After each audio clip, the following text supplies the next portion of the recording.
Ще останем на възвишена тема.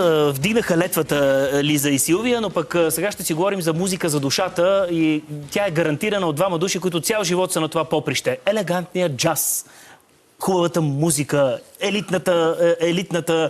елитния саунд, който Живко и Мишо, Живко Петров, маестро Петров, Михаил Йосифов, казвам и двете имена. Заповядайте, господин Йосифов, добре дошли при нас. Не ви изненадахме с смяната на времето, нали? Леко изненада. Природата ви изненада. Добре дошли при нас в студиото. Нарочно казваме суперлативи за тази музика, която толкова години Мишо и Живко и техните колеги, разбира се, правят. Хубавия, съвременен джаз. Защото като че ли това е най-свободната и най-демократична музика. С такава нагласа ли, наистина ли с такава вяра през годините работихте в полето на джаза, маестро? Слава Богу, да. Че това е най-свободната територия. Че тя ви отдалечава от мейнстрима, отдалечава ви от комерса, от битката за вкусове, от всичко това. Щастливи сме с тази музика и надявам се и тези, които ни слушат, да останат също така щастливи. Това е нашата мисия. Всъщност музиката, дали е джаз, дали е поп, класика, ние с Мишо всъщност работиме всякакви неща, нали? Какво ли не? Така че за нас е важно да зареждаме душите на хората, да ги правим щастливи. Това е нашата мисия, това е нашия живот. Да ни връщат енергията. Как се чувствате на страната, на тази кауза, да отсявате вкусове, вие с вашия личен вкус, професионализъм, талант, с това, което вие двамата правите, да отсявате наистина хубавото, лошото, компромиса, ценното. Върви ли ви в тази работа? Да, музиката възпитава вкуса. Точно. Всъщност, тя, ето и Мишо, мисля, че ще каже, нали, съм прав. Така че за нас е важно да следваме нашия път и ако някой се закачи, всичко ще бъде наред. И за нас ще осмисли и нашия път. Нали? Господин Йосифов, вие новините в джаза първи ли ги научавате в новините? Или вие ги създавате даже? До някаква степен ги научавам, до някаква степен ги създавам. И огромно удоволствие да съм забъркан в това, да подготвям млади музиканти. Това е работа, която се отплаща многократно след това. Ето сега вече с новините в джаза имаме втори албум. Тази вечер ще го представим, което е за мен радостна новина генерално. Как да не? Деня ви започва от рано, ама за сметка на това ще свърши късно. Така че ви чака в един столичен. И утре продължавате заедно, защото има друг концерт. Тази вечер в под НДК, в клуба, има, както разбрахте, премиера Мишо Йосифов и новините в джаза. Ако искате да слушате много новини, заповядайте. Какви са новините в джаза? Значи нашите новини спрямо новинарските критерии са лоши, защото те са много добри. Обикновено при вас новина е когато се случи нещо лошо. При нас, напротив, това са едни много добри новини за българската джаз сцена, защото българската джаз сцена се обогатява с едни истински професионалисти, смея да кажа, защото те са млади, но вече в тяхно лице виждаме едни хора, които са тръгнали в кариерата си, вървят с големи крачки напред и всеки един от тях, освен този проект, участва в още 45 проекта. Техни собствени, други, всякакви, било то поп музика, джаз музика. Така че те са вече много активна част от нашата джаз сцена. А как ги придума, извинявай, да харесват и да правят нещо толкова винтидж, като шипков мармалад? В днешно време, извинявай, ама шипков мармалад днеска кой яде? Всички хората обичат, не обичат да правят, но ядат обичат винтидж, да ядат. ядат тия деца отраснали с шипков мармалад. Целият този албум ние го подготвихме в Шипково. Направихме си един тимбилдинг на групата и седяхме една седмица, в която ще прекарахме брилянтно. Просто беше толкова хубаво и аз им бях казал, сега ние сме професионални музиканти, всеки да си донесе идеите написани на ноти, за да само да ги сглобиме.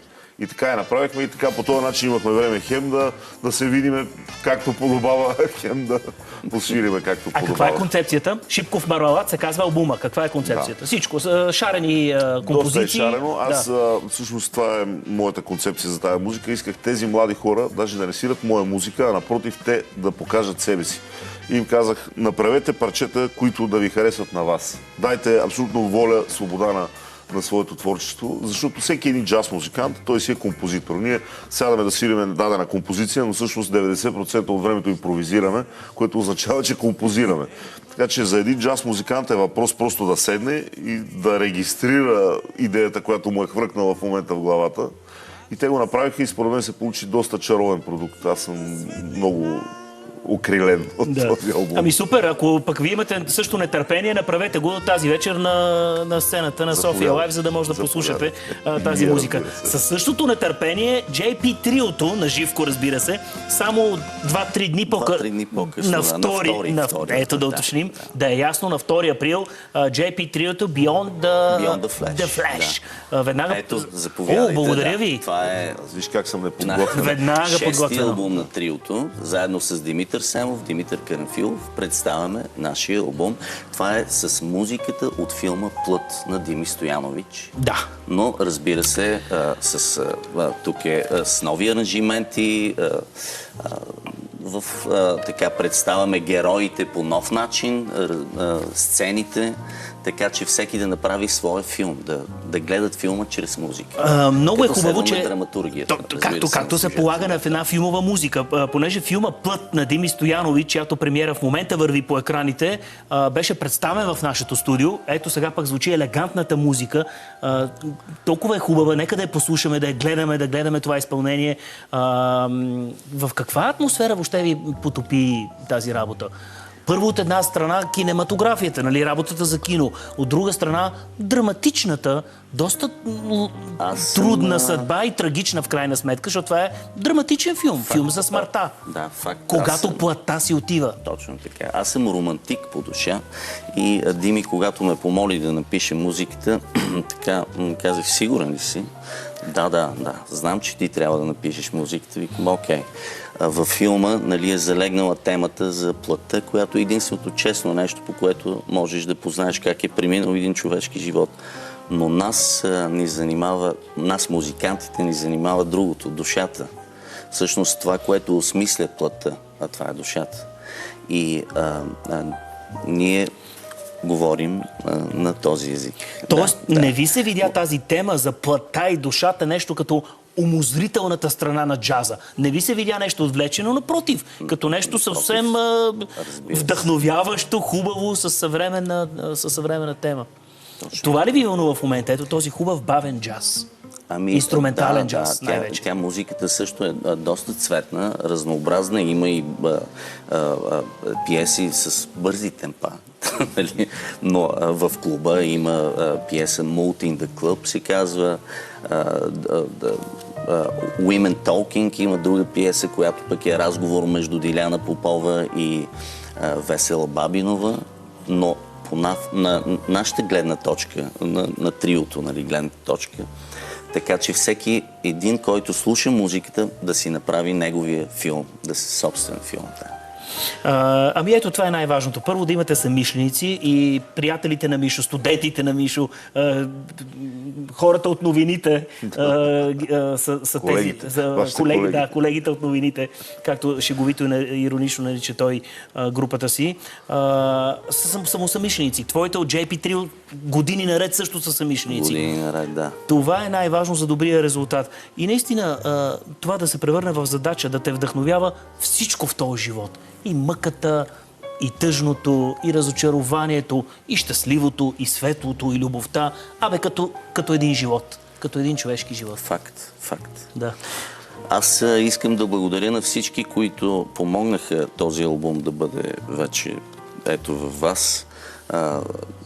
Димитър Ганчев направи звука. Дейв Хоръкс пък направи мастера на албума, Слав Танев, Лада Янкова, обложката, която виждате, Тина Халкова, снимката е на Тина Халкова. Така, благодарен съм на всички, които застанаха за този албум. И така, доста го изстрадах аз този албум. Така че около една година съм писал музиката и към саундтрака на филма и отделно този албум. Остава ми само да ви пожелая да се зави супер концертите. Благодаря. Първо е Мишо, т.е. тази вечер е Мишо. Тази вечер. Чака ви дълга вечер. Господин Йосифов, тромпета Имам как? сега да си Всички ще легна. бъдем там. От сега да си лягам, вика, сега си лягам. Тромпета как е, добре? Тромпета слуша, да, по някой път. Да. По някой А път как не. ви се казва този малкият тромпет? Ами аз малък тромпет, има един пиколо, който аз е свиря този на него, пиколо. но аз свиря на флюгелхорн, който е по-голям, с много дебел Ето мега. той ми е любимия. Да. Флюгел е. Невероятен. Флюгел на Мишо е невероятен. Да, еми ето добре. И това ще видите и ще чуете Но някой не е път. само от флюгела. Да. Успех на 2 април, Благодаря, когато благодаря. пък JP Trio Заповядайте. ще бъдат на сцената, за да представят Beyond the Flash, новия албум, с който всъщност вече попътува в страната. Добре,